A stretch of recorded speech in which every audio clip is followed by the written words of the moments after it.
नमस्कार दोस्तों, आज एक शानदार चैप्टर पढ़ने जा रहे हैं जिसका नाम है कार्यस्थल पर यौन उत्पीड़न रोकथाम निषेध और निवारण अधिनियम 2013।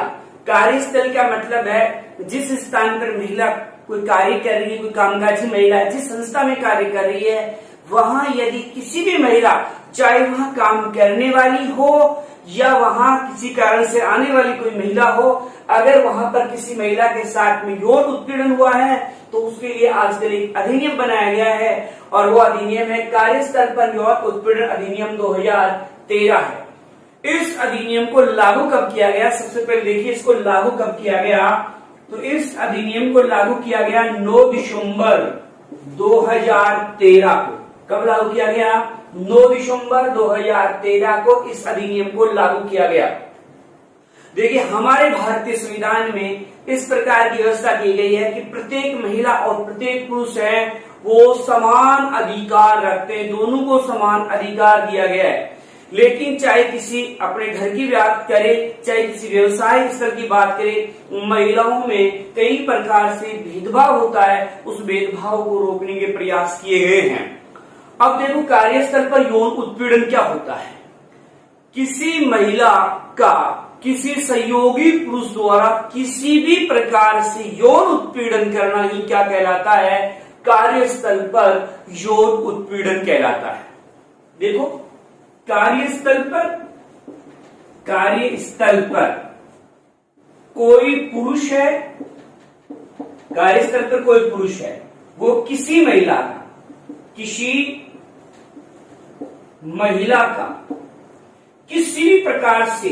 किसी भी प्रकार से यौन उत्पीड़न करता है तो वो कहलाता है कार्यस्थल पर यौन उत्पीड़न। कि कार्यस्थल पर कोई भी पुरुष किसी महिला के विरुद्ध कोई यौन उत्पीड़न करता है तो ये क्या कहलाता है? कार्यस्थल पर यौन उत्पीड़न कहलाता है। वैसे देखो उससे किसी प्रकार का चाहे प्रत्यक्ष हो अप्रत्यक्ष, यौन उत्पीड़न प्रत्यक्ष भी हो सकता है, अप्रत्यक्ष भी हो सकता है। जैसे मान वो अश्लील टिप्पणी कर सकता है, अश्लील कोई टिप्पणी करता है या वो कोई अश्लील साहित्य दिखाता है, कोई भद्दे इशारे वगैरह करता है या किसी शारीरिक के अलावा कोई मानसिक उत्पीड़न भी देता है। शारीरिक और साथ में मानसिक उत्पीड़न मतलब वो जहां काम कर रही है उस महिला को किसी भी प्रकार से उसको यौन उत्पीड़न, किसी प्रकार से अगर कोई पुरुष यौन उत्पीड़न करता है तो वो कहलाता है कार्यस्थल पर यौन उत्पीड़न। वैसे कार्यस्थल पर यौन उत्पीड़न की परिभाषा देना थोड़ा कठिन होता है, लेकिन इस शब्द को सबसे पहले जो स्पष्ट रूप से दिया गया वो दिया गया राजस्थान बनाम विशाखा केस में। किस वाद में? राजस्थान बनाम विशाखा। यहां लिखा हूं उसको, राजस्थान बनाम विशाखा केस में। विशाखा केस में ये केस कब आया? 1997 में। इसमें सुप्रीम कोर्ट ने, किसने?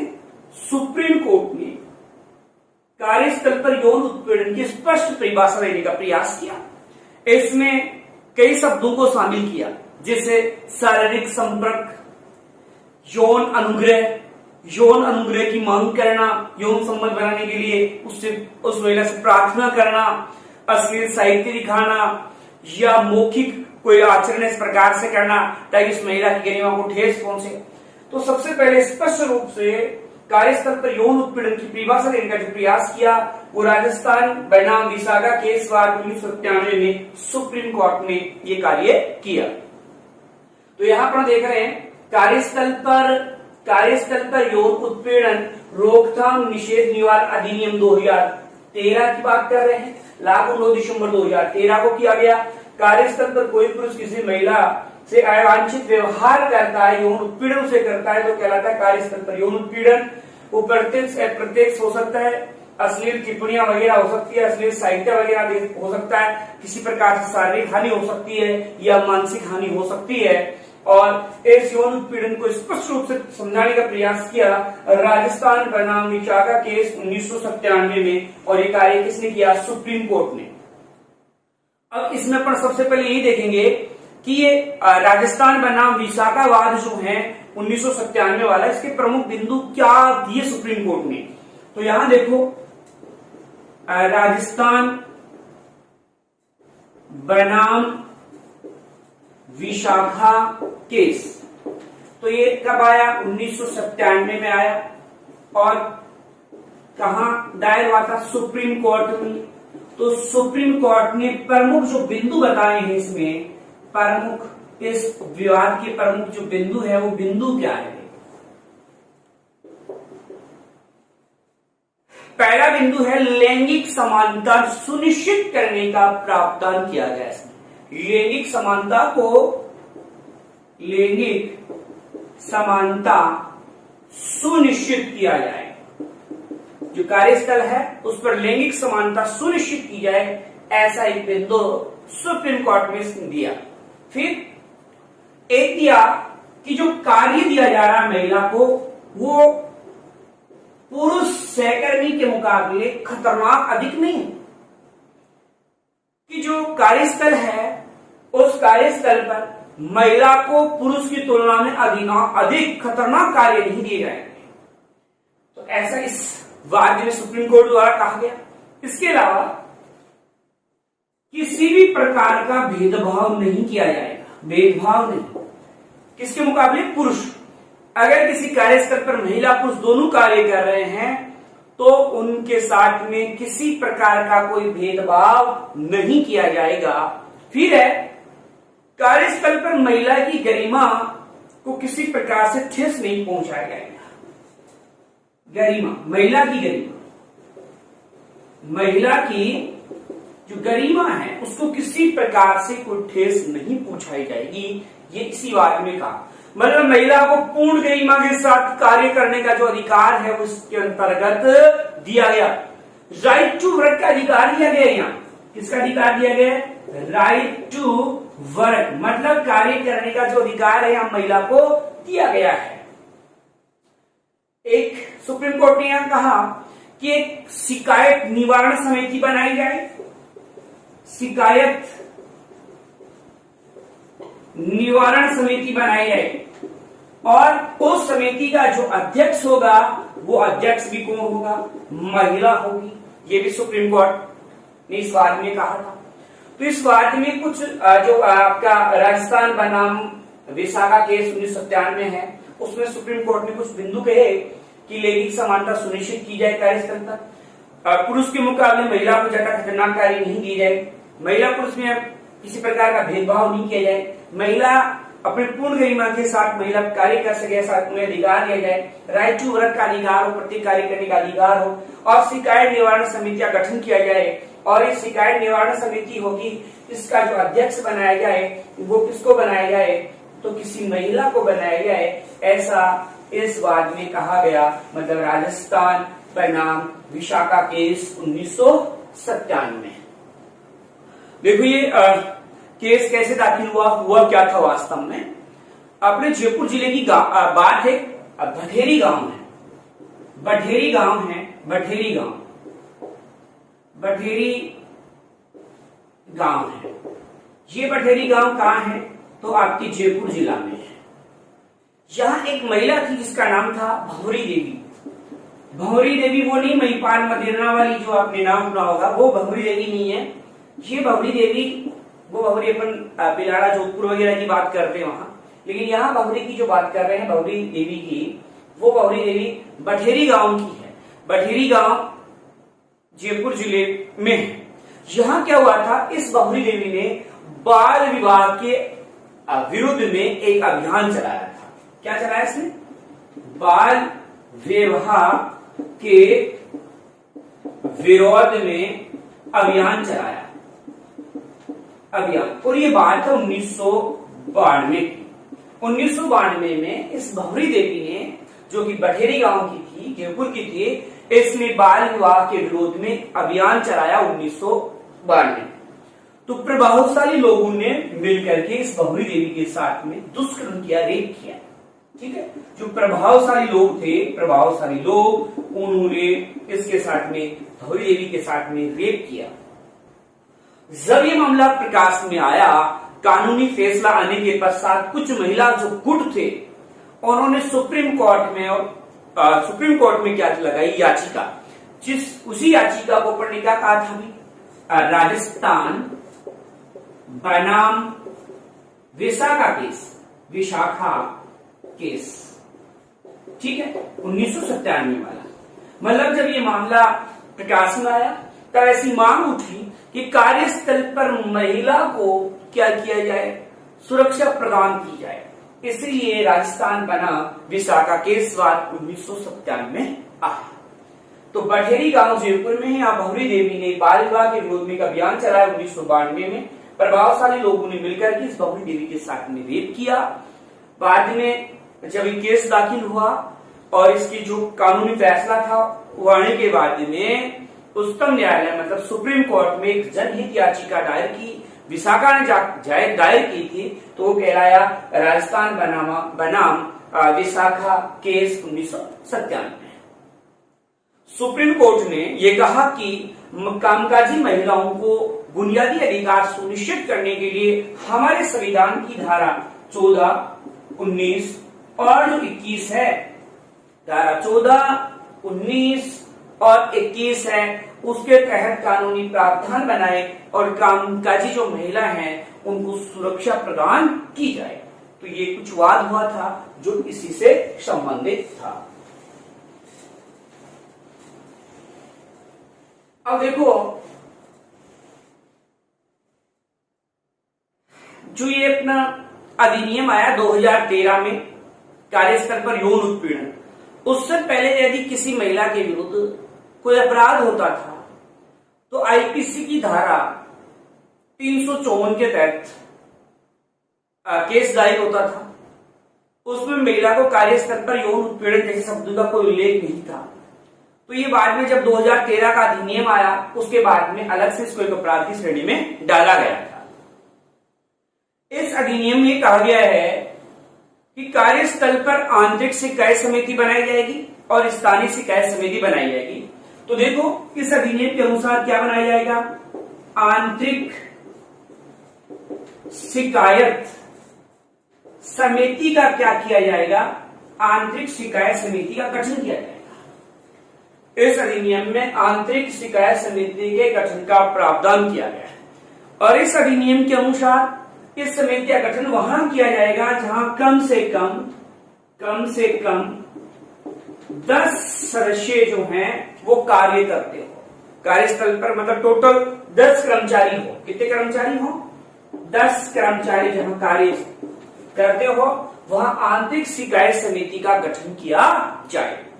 और इस समिति में कितने सदस्य होंगे, 3 सदस्य होंगे।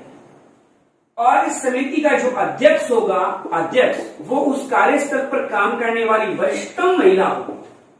जो यहाँ कार्यस्थल पर काम कर रही है वो वरिष्ठतम महिला है, वो इस आंतरिक शिकायत समिति की क्या होगी, अध्यक्ष होगी।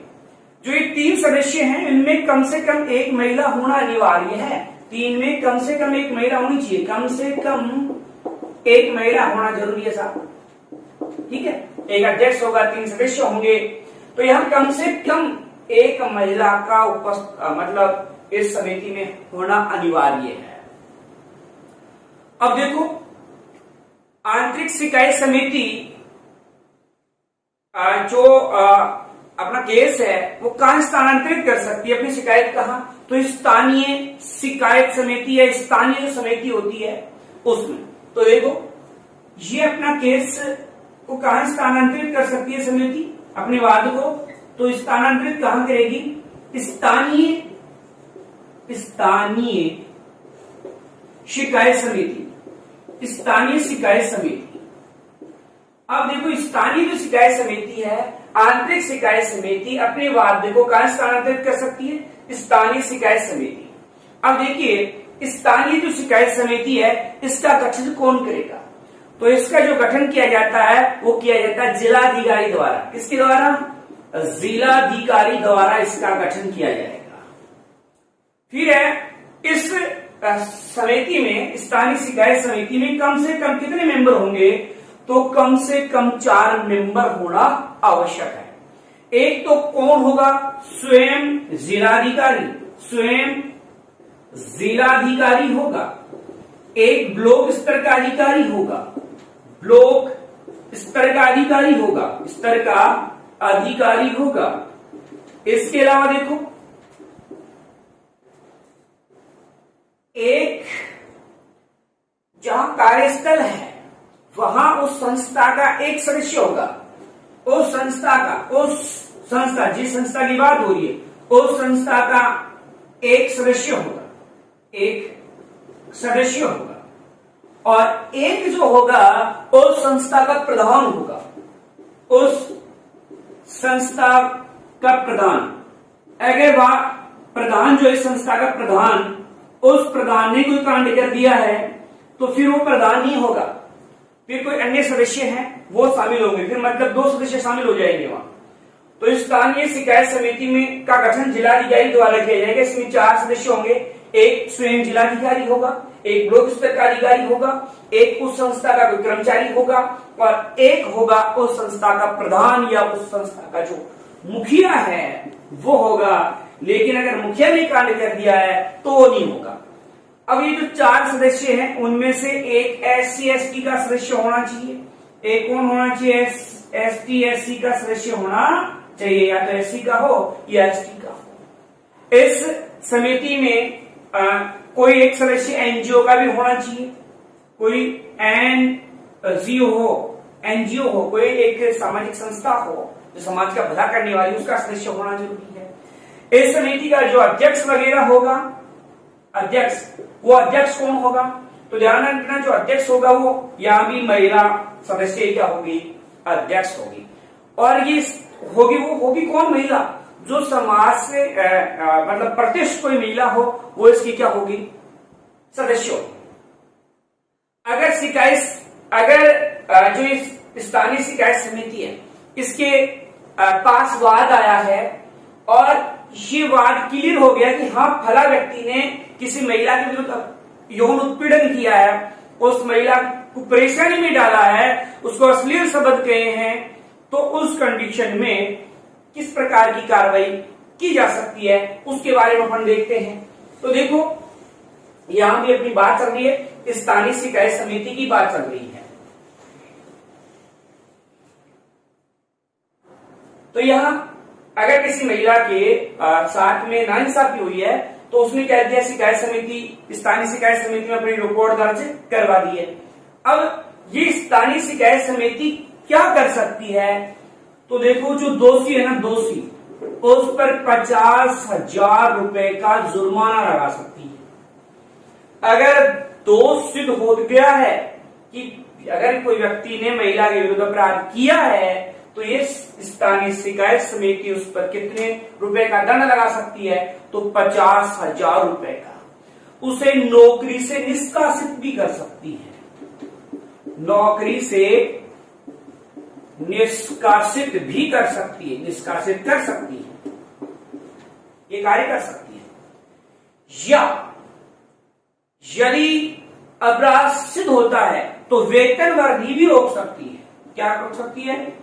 वेतन वृद्धि भी रोक सकती है।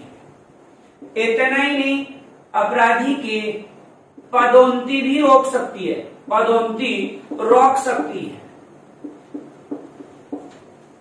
50,000 का जुर्माना लगा सकती है, नौकरी से निष्कासित कर सकती है, वेतन वृद्धि रोक सकती है, पदोन्नति को रोक सकती है। यदि अपराध सिद्ध नहीं हो, अपराध सिद्ध नहीं हो तो क्या करेंगे? अगर अपराध सिद्ध नहीं होता है तो जो आंतरिक शिकायत समिति है वो चेतावनी देकर के उसे छोड़ सकती है कि आप भविष्य में इस प्रकार का कोई कार्य नहीं करोगे। यदि वो महिला इनसे भी संतुष्ट नहीं होती है तो क्या करेगी? अगर वो महिला संतुष्ट नहीं होती है जिसके विरुद्ध अपराध हुआ है तो वह महिला धारा 354 के तहत कार्यवाही करवा सकती है। मतलब फिर जो ये केस जो है कहां चला जाएगा, पुलिस के पास चला जाएगा, पुलिस में रिपोर्ट दर्ज करवाई जाएगी। तो यहाँ अपन देखा स्थानीय शिकायत समिति और आंतरिक शिकायत समिति, इस प्रकार यहाँ अपन ने दो समितियों की क्या की है, बात की है। अब देखो अपन चर्चा करते हैं आगे की। अब देखो आगे की चर्चा अपन करते हैं। तो धारा 354 में है क्या, धारा 354 की अपन बात कर रहे हैं। देखो 354 में क्या है, महिला की गरिमा है, उसकी लज्जा के बारे में है। यदि कोई महिला है, महिला की अगर गरिमा को कोई ठेस पहुंचाता है, यहाँ ठेस पहुंचाने वाला पुरुष भी हो सकता है और कोई महिला भी हो सकती है, तो ये अपराध समझा जाएगा। और ऐसा अगर कोई करता है तो 3 साल की सजा का प्रावधान है। कितने साल की सजा है, 3 साल की सजा का प्रावधान किया गया है। तो देखिए क्या है, इस धारा के अनुसार किसी स्त्री की गरिमा का कोई उल्लंघन करता है, चाहे पुरुष हो चाहे कोई महिला हो, उसकी गरिमा को ठेस पहुंचाते हैं तो उसे अपराध समझा जाएगा और इसके लिए 3 साल की सजा का प्रावधान किया गया है। लेकिन ध्यान रखना, आपने ये काम एक बार किया, अगर यही काम दोबारा करते हो, दोबारा उसकी गरिमा को ठेस पहुंचा रहे हो, तो इस बार सजा बढ़ा करके कितनी कर दी गई है, 5 साल। ऐसा दोबारा करने पर 5 साल की सजा का प्रावधान किया गया है।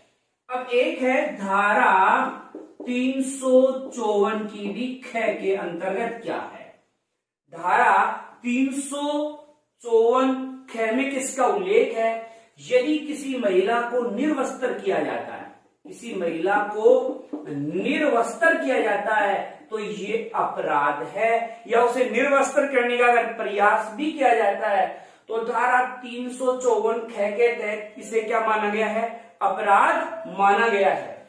अब देखो इसके तहत कितनी साल की सजा का प्रावधान है, तो यहाँ सजा का जो प्रावधान है वो 3 साल है। अगर आपने अपराध किया तो 3 साल है, लेकिन एक नाम सुना होगा निर्भया कांड। निर्भया जो कांड हुआ था, दिल्ली में हुआ था, उसके बाद में सजा बढ़ा करके कितनी कर दी गई है, 7 साल कर दी गई है। ठीक है, तो निर्भया कांड के बाद में सजा कितने साल की कर दी गई है, 7 साल। यदि किसी महिला को निर्वस्त्र करने का प्रयास किया जाएगा तो सजा जो है वो कितने साल की होगी, तो सजा है 7 साल की हो सकती है, ऐसा इसमें प्रावधान किया गया है। अब देखो एक है धारा 354 की धारा नंबर 3, धारा 354 जो है उसकी भी कौन सी है, धारा नंबर 3 है। इसमें क्या है, यदि किसी महिला को बार बार देखा जाता है तो ये भी अपराध है और इसे कहा जाता है दर्शनिकता कहा जाता है। तो देखो किसी महिला को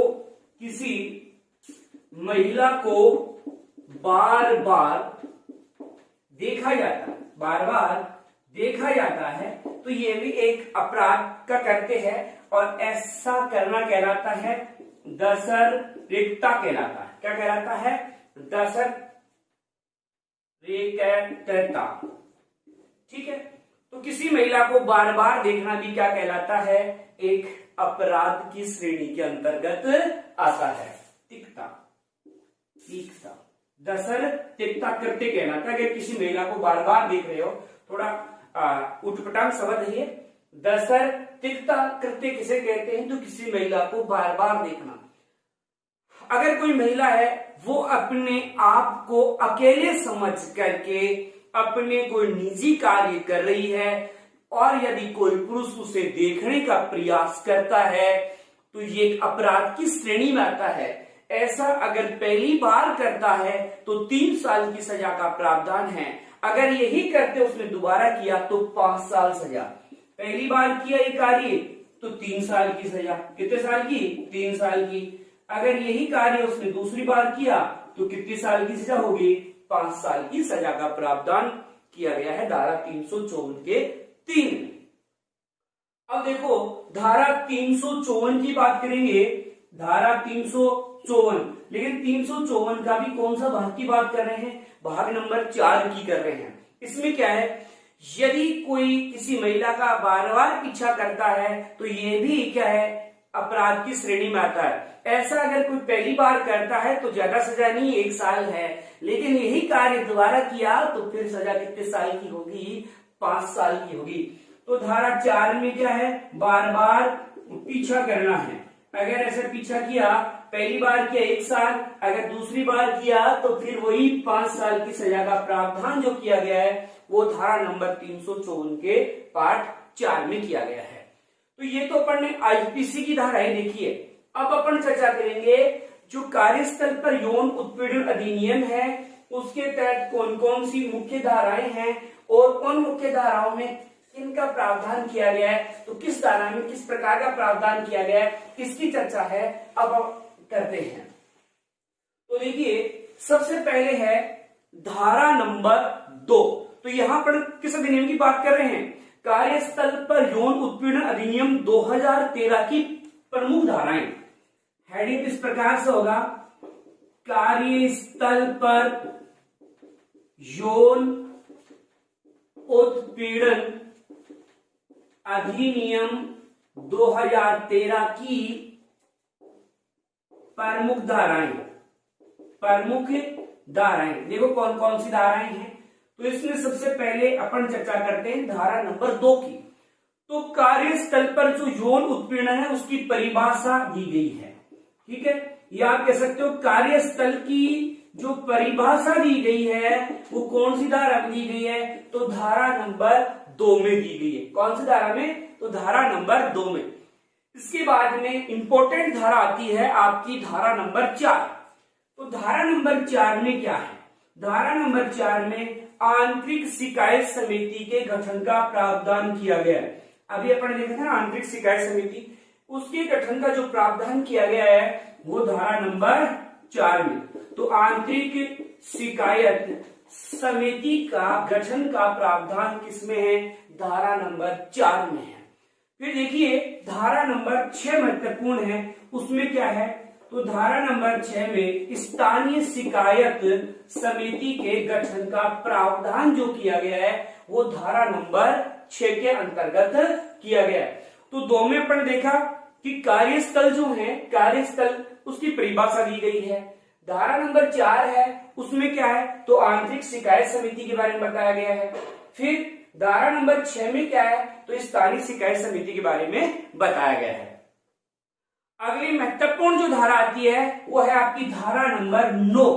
देखिए इसमें क्या है, यदि किसी महिला का यौन उत्पीड़न हुआ है कार्यस्थल पर तो वो यौन उत्पीड़न होने की तारीख के 3 महीने के अंदर, कितने महीने, 3 महीने के अंदर शिकायत दर्ज करवा सकती है। कितने महीने के अंदर, 3 महीने में। अब ये शिकायत दर्ज कहां करवाएगी, तो जो आंतरिक शिकायत समिति है वहां, कहां करवाएगी, आंतरिक शिकायत समिति में।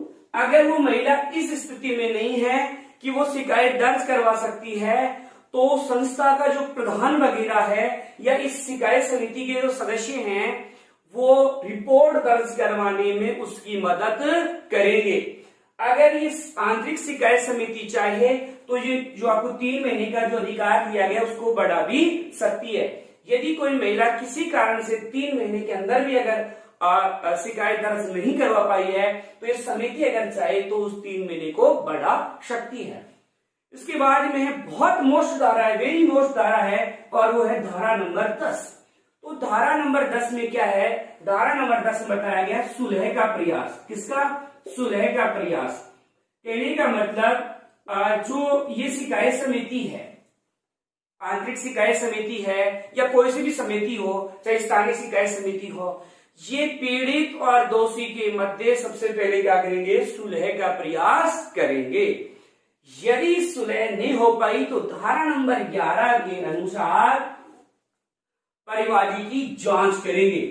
परिवादी की जांच मतलब जो दोषी है उसकी क्या करेंगे, फिर जांच करेंगे।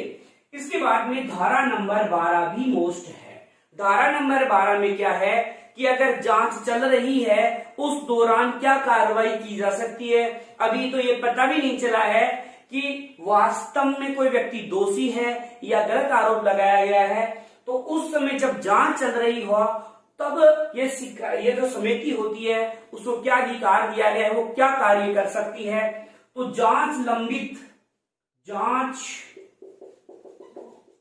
लंबित रहने पर कार्रवाई, देखो क्या कार्रवाई, दोनों में से, दोनों कौन, पीड़िता और जो दोषी हैं, दोनों में से किसी एक का स्थानांतरण कर सकते हैं, स्थानांतरण, ठीक है।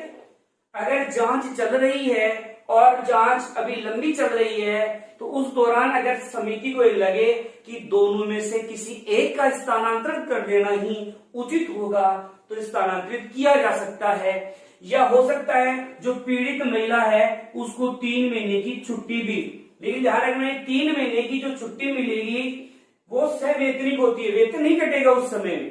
तो 3 महीने की सवैतनिक उसे छुट्टी दे सकती है।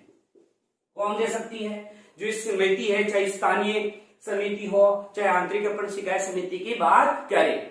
इसके अलावा अगर अन्य किसी प्रकार से भी अगर उस महिला को, पीड़िता को किसी प्रकार से अगर कोई सहायता कर सकती है, किसी भी प्रकार की कोई सहायता, तो समिति जरूर करेगी। इस बात का उल्लेख जो है कौन सी धारा में था? 12 में। तो देखो अपने धारा नंबर जो 2 देखा उसमें क्या था?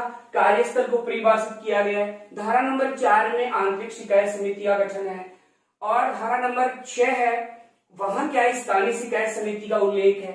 9 में क्या है? तो 3 महीने के अंदर शिकायत कर सकते, इस बात का उल्लेख है। धारा नंबर 10 में क्या था? सुलह का प्रयास। 11 में परिवादी की जांच और 12 में जांच लंबित रहने पर कुछ शिकायत जो समिति वगैरह हैं उनको कुछ अधिकार दिए गए हैं, उनके बारे में यहाँ बताया गया है। अब देखो धारा नंबर 13, ये भी महत्वपूर्ण है। धारा नंबर 13 में क्या है? तो देखिए धारा नंबर 13 में इसमें है कि जांच पूरी होने तक या जांच पूरी होने पर आंतरिक या स्थानीय शिकायत समिति अपनी जांच रिपोर्ट को 10 दिन के अंदर वो जिला अधिकारी को या नियोजक को उपलब्ध करवाएगी। मतलब जांच पूरी हो गई है साहब, जांच पूरी हो गई है। अब क्या होगी? जो समिति थी, चाहे आपकी आंतरिक शिकायत समिति हो चाहे स्थानीय शिकायत समिति हो, वो समिति क्या करेगी? 10 दिन के अंदर उस रिपोर्ट को किसको देगी? या तो नियोजकता को या ये देगी जिलाधिकारी, जिलाधिकारी को देगी या नियोजकता। तो नियोजकता क्या था? यहाँ नियोजकता का मतलब है उस संस्था का प्रधान जहां पीड़िता कार्य कर रही है। अब आती है धारा नंबर 14। ये धारा नंबर 14 भी इंपोर्टेंट है। देखिए धारा नंबर 14 में क्या है? धारा नंबर 14 में यदि महिला द्वारा किसी के विरुद्ध अगर झूठा मुकदमा दर्ज करवाया जाता है तो जो शिकायत समिति होती है, चाहे आंतरिक हो और चाहे स्थानीय हो, वो उस महिला के विरुद्ध कार्यवाही करने की सिफारिश कर सकती है। कहने का मतलब अगर कोई महिला है, हो सकता है किसी के विरुद्ध झूठी शिकायत दर्ज करवा दे, झूठी शिकायत, अगर झूठी शिकायत दर्ज करवाएगी उस कंडीशन में उस महिला के विरुद्ध कार्रवाई की जाएगी। इस बात का जो उल्लेख है वो धारा नंबर 14 में है। इसके बाद देखिए धारा नंबर 19। इस धारा नंबर जो 19 है इसमें किसका उल्लेख है? तो नियोजकों से संबंधित जो कर्तव्य है, नियोजक, अभी मैंने क्या बताया था? नियोजक का अर्थ होता है कि संस्था का जो प्रधान है उसको यहाँ क्या कहा गया है? नियोजक। तो धारा नंबर 19 में है नियोजकों के कर्तव्य जो हैं वो कौन सी धारा हम बताए गए हैं? तो धारा नंबर 19। अब देखो अपन पढ़ते हैं धारा नंबर 20। धारा नंबर 20 में क्या है? ये भी मोस्ट धारा है। देखिए धारा नंबर जो 20 है उसमें जिलाधिकारी के कर्तव्यों का उल्लेख है। किसका उल्लेख है? यहाँ जिलाधिकारी जो है, जिलाधिकारी के कर्तव्यों का जो उल्लेख किया गया है वो कौन सी धारा के अंतर्गत किया गया है? तो धारा नंबर 20।